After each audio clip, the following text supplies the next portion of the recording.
Em fevereiro de 2017, a Parks Canada abriu um contentor de transporte selado no Panther Valley, dentro do Banff National Park, e libertou 16 bisontes das planícies, numa área onde nenhum bisonte selvagem tinha caminhado há mais de 140 anos. Em 2024, esse pequeno grupo tinha crescido para mais de 130 animais, mas a verdadeira surpresa estava a acontecer debaixo dos seus cascos. Os animais expandiram-se por mais de 1.200 quilômetros de natureza selvagem, adaptaram-se à vida em alta montanha e começaram a transformar o vale de formas que os livros tradicionais de ecologia quase nunca mencionam. O projeto deveria ser apenas uma experiência. 7 anos depois, estava a criar impactos ambientais que os cientistas ainda tentam compreender. Até as próprias pessoas responsáveis pelo projeto admitem que alguns dos efeitos causados pelos bisontes não correspondem ao que os modelos computacionais previam para as montanhas rochosas canadianas.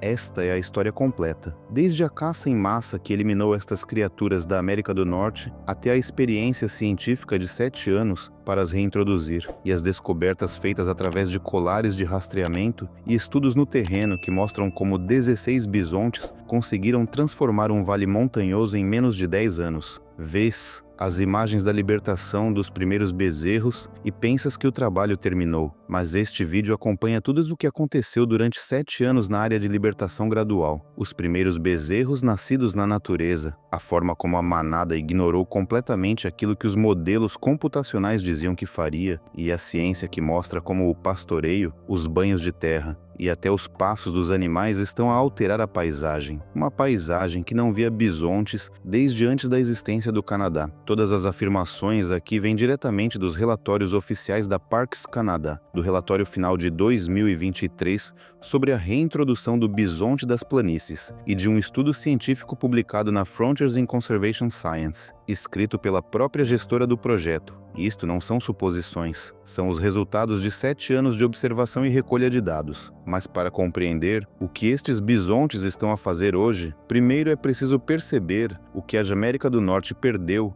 quando eles desapareceram e por que o regresso de apenas 16 animais a um único vale nas montanhas rochosas canadianas significa muito mais do que esse pequeno número sugere. O bisonte das planícies não é apenas um animal grande, ele molda ecossistemas inteiros. Um macho adulto pode ultrapassar os 900 quilos, quase uma tonelada de força e chifres a mover-se pela paisagem. Estes animais vivem em grupos que hoje podem chegar a centenas e antigamente aos milhões. Alimentam-se principalmente de ervas e juncos, mas o mais importante é a forma como se movem. Nunca permanecem muito tempo no mesmo lugar. Pequenas áreas ficam completamente pastadas, enquanto zonas ao lado permanecem intactas. Isso cria um mosaico de vegetação que nenhum outro animal de pastoreio consegue reproduzir. Revolvem-se na terra para remover parasitas e libertar-se do pelo de inverno. Cada uma dessas depressões deixa áreas de solo exposto, que depois se tornam habitat para insetos, anfíbios e plantas pioneiras, que não conseguem sobreviver em relva densa. Enquanto caminham, esmagam vegetação. Através dos seus excrementos, espalham nutrientes por enormes áreas. Quando se deslocam em grupo, criam trilhos que mais tarde são usados por outros animais. Os cientistas têm nomes específicos para espécies assim. Chamam-lhes espécies-chave e engenheiros de ecossistemas, porque os seus movimentos, alimentação e comportamento distribuem energia e nutrientes por paisagens inteiras. Em termos simples, quando estes animais estão presentes, tudo à sua volta muda. Durante mais de 140 anos, eles desapareceram completamente dali. Alguns resultados dos estudos de campo da Parks Canada ainda continuam a ser analisados. Mas antes disso, é preciso perceber como a América do Norte perdeu estes animais. Quando uma espécie como o bisonte desaparece durante mais de um século, não se perde apenas um animal. Ecossistemas inteiros entram em colapso. E isso não aconteceu por acaso. Entre 1860 e 1885, em apenas 25 anos, dezenas de milhões de bisontes das planícies foram mortos nas Great Plains, nas zonas de sopé e ao longo das montanhas rochosas. Uma população estimada entre 30 e 60 milhões caiu para menos de 1.000 indivíduos. Foi uma das extinções em massa mais rápidas de grandes mamíferos já registradas. E a causa não foi fome nem desastre natural, foi política.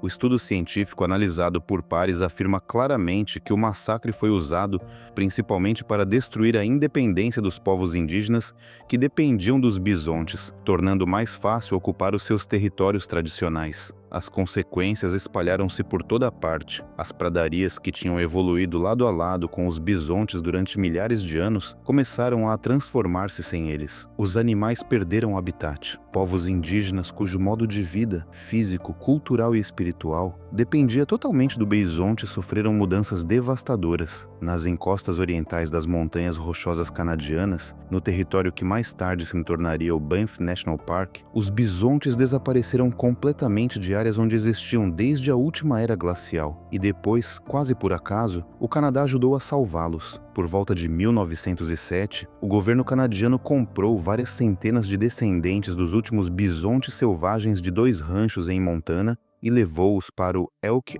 Island National Park. Esse pequeno grupo inicial é hoje considerado uma das linhagens geneticamente mais puras de bisontes das planícies selvagens existentes no mundo e tornou-se a base para projetos de reintrodução no Canadá, nos Estados Unidos e até na Rússia. Mas aquilo que Banff tentou fazer décadas depois exigiu mais de 20 anos de preparação, milhões de dólares em investimento, cooperação com várias First Nations, e dependia inteiramente da sobrevivência de apenas 16 animais numa paisagem montanhosa que nunca tinham conhecido, e quase falhou um corredor ecológico. Estudos mostraram que o parque poderia suportar até 1000 bisontes das planícies selvagens, com baixo risco de transmissão de doenças para o gado nas áreas vizinhas, que normalmente pasta entre 20 e 50 quilômetros dali. Em 2015, foi finalmente publicado um plano oficial para trazer os animais de volta, focado tanto na conservação da natureza como na cultura indígena. Todo o projeto foi construído com base em ciência detalhada e planeamento rigoroso. Em fevereiro de 2017, 16 bisontes das planícies saudáveis, 10 fêmeas grávidas e 6 machos jovens foram capturados no Elk Island National Park, colocados em contentores de transporte e levados mais de 400 quilômetros para o oeste até Panther Valley, nas encostas orientais do Banff National Park. Era um território duro de alta montanha nas rochosas, com encostas íngremes, invernos longos e neve que permanece até junho.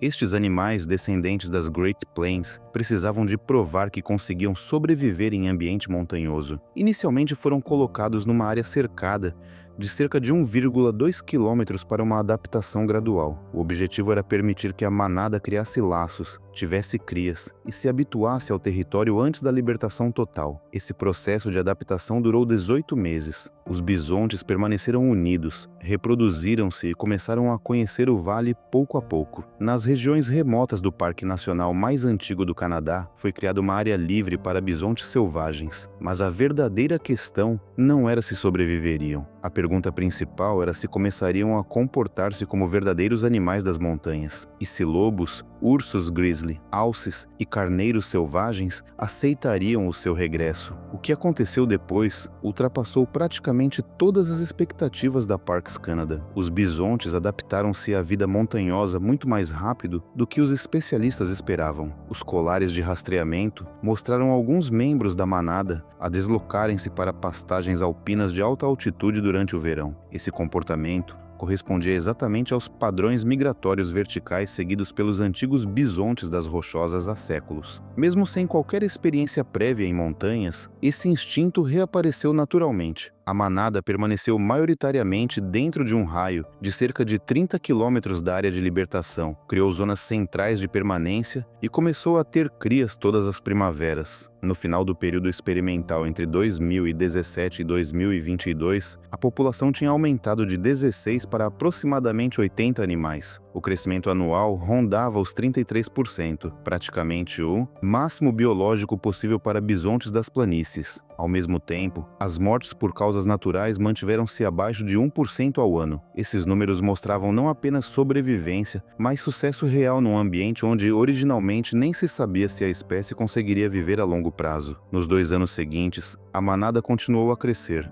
Em 2024, a Parks Canada confirmou que mais de 130 bisontes das planícies vagueavam agora pelo interior selvagem do Banff National Park, mais de 8 vezes o número inicial em apenas 7 anos. Mas a maior surpresa não foram os números, foi aquilo que os bisontes começaram a fazer à própria paisagem. Carsten Hoyer, o gestor do projeto da Parks Canada que acompanha a reintrodução desde o início e coautor do estudo científico analisado por pares, resumiu os resultados de forma bastante direta. Segundo ele, a manada reintroduzida cresceu de 16 para mais de 100 animais e a abordagem ecológica fortaleceu todo o projeto. Mas outra frase sua resume ainda melhor a essência da iniciativa. Os bisontes precisam de viver como animais verdadeiramente selvagens. Querem deslocar-se livremente através de fronteiras criadas pelos humanos. E a forma como a sociedade responde a essa necessidade determinará o sucesso duradouro do projeto. É exatamente aí que a história ecológica se torna ainda mais fascinante, porque já não se tratava apenas de uma população em crescimento. A própria Terra começou a mudar. O primeiro aspecto que chamou atenção foi o comportamento dos animais. Os bisontes começaram a mover-se pelas montanhas de formas que ninguém previa. Durante o verão, subiam para prados alpinos acima da linha das árvores para pastar, regressando às zonas mais baixas quando o inverno chegava. Esse padrão migratório era conhecido nos antigos bisontes das montanhas rochosas,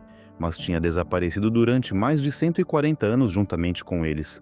A nova manada redescobriu esse comportamento em menos de uma década, sem qualquer ajuda humana. Ao mesmo tempo, os impactos ecológicos surpreenderam os investigadores. A Parks Canada não encontrou efeitos negativos relevantes sobre alces, carneiros selvagens, lobos ou vegetação com o atual tamanho da população. Isto era importante porque muitas críticas iniciais diziam que os bisontes competiriam por alimento com outras espécies ou destruiriam plantas alpinas frágeis. Mas 7 anos de dados mostraram exatamente o contrário. Estudos de longo prazo sobre os efeitos no solo, vegetação e aves continuam em andamento, mas as primeiras análises revelaram uma utilização equilibrada dos recursos sem sinais de sobrepastoreio no território de mais de 1.200 quilômetros ocupado pela manada. O que surgiu foi diversidade. Áreas fortemente pastadas apareciam lado a lado com zonas completamente intactas. Novas depressões criadas pelos banhos de terra dos bisontes começaram a espalhar-se pelos prados. Pequenas áreas abertas que servem como habitat para plantas e insetos especializados. Trilhos foram abertos através de salgueiros e bosques de álamos. Pequenas manchas de solo nu começaram a aparecer, permitindo o crescimento de novas plantas. Os bisontes não estavam a substituir outros herbívoros, estavam a trazer de volta um tipo específico de perturbação ecológica que apenas eles conseguem criar. E foi precisamente essa perturbação que durante milhares de anos ajudou a construir as pradarias em mosaico típicas da América do Norte. Mas o impacto cultural do regresso dos bisontes era ainda maior. A reintrodução em Banff nunca foi pensada como um simples projeto ambiental. Desde o início, foi desenvolvida como uma iniciativa conjunta entre natureza e cultura. Um estudo científico publicado na Frontiers in Conservation Science em 2023 descreve como cerimônias indígenas, conhecimento tradicional e gestão partilhada da terra fizeram parte de todas as fases, desde a captura dos animais no Elk Island National Park até a sua libertação e monitorização atual em Panther Valley. Eles não são apenas uma espécie-chave ecológica, também são uma espécie-chave cultural. Para muitas comunidades indígenas das planícies norte-americanas, os bisontes formaram durante milhares de anos a base da alimentação, do vestuário, dos abrigos e das tradições espirituais. Os investigadores responsáveis pelo estudo concluíram que essa combinação entre conhecimento tradicional indígena e monitorização científica moderna fortaleceu todo o projeto de reintrodução. O regresso dos animais não significou apenas recuperar uma espécie perdida, também começou a reparar uma ligação destruída quando as grandes manadas desapareceram nos anos 1880. A Parks Canada está agora a analisar a possibilidade de permitir caças indígenas controladas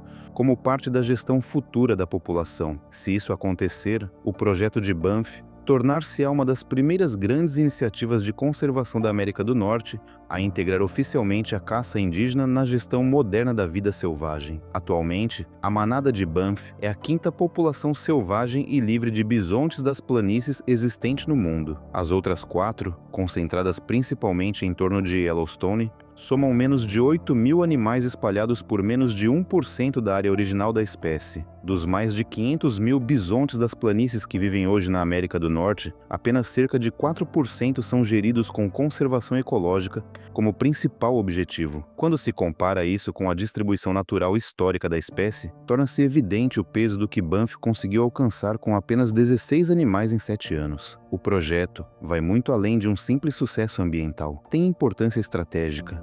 É um dos raros locais do planeta onde os bisontes das planícies vivem verdadeiramente como animais selvagens, não como gado, nem como atrações turísticas, mas como criaturas livres para escolher onde pastar, quando migrar e como influenciar a paisagem. 16 bisontes, 7 anos, um território com mais de 1.200 quilômetros nas montanhas rochosas canadianas. Uma população que cresceu mais de 800%, adaptou-se a ecossistemas montanhosos desconhecidos para os seus antepassados recentes e começou a alterar um vale inteiro de formas que os investigadores continuam a estudar. Ao mesmo tempo, a cooperação entre a Parks Canada e as First Nations das Rochosas transformou uma simples reintrodução ecológica em algo maior, a recuperação simultânea de uma espécie e de uma relação cultural perdida. Mas Banff não é o único local onde espécies reintroduzidas estão a modificar paisagens de maneiras inesperadas. No próximo vídeo, vamos atravessar o Atlântico até uma costa onde 245 águias foram libertadas em regiões onde tinham desaparecido há mais de um século. Os cientistas ainda estão a estudar dados de satélite para compreender totalmente como esses predadores se movem e influenciam o território. Se apenas 16 bisontes conseguiram transformar um vale inteiro, imagina o impacto que 245 predadores de topo tiveram sobre um país completo. Depois disso, provavelmente nunca mais olharás para a capacidade da natureza de se regenerar da mesma forma.